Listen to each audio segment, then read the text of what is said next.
dy dekada më parë, në një ditë të rëndom si kjo, unë kam qenë në uniformë, nuk e luftuar kundër regjimit e Slobodan Miloševićit.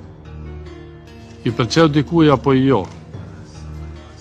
shteti i Serbisë në konfliktin e Kosovës ka vrarë 13.500 civil shqiptar.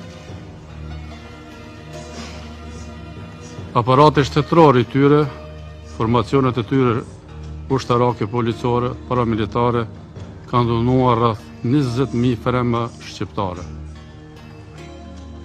Për 13.500 civil shqiptar të vrarë, asnjë i akuzuar, e lërëma i dënuar.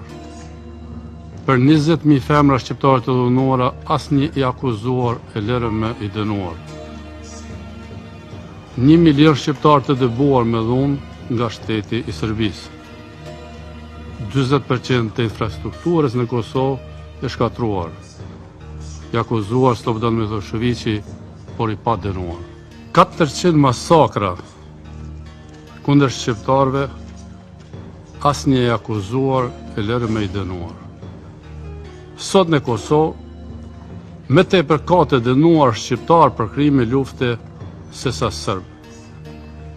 Ndërsa, në Serbi asnjë serb nuk është dënuar për spastrimin etnik dhe 400 masakrat e kryera kundër shqiptarëve në Kosovë.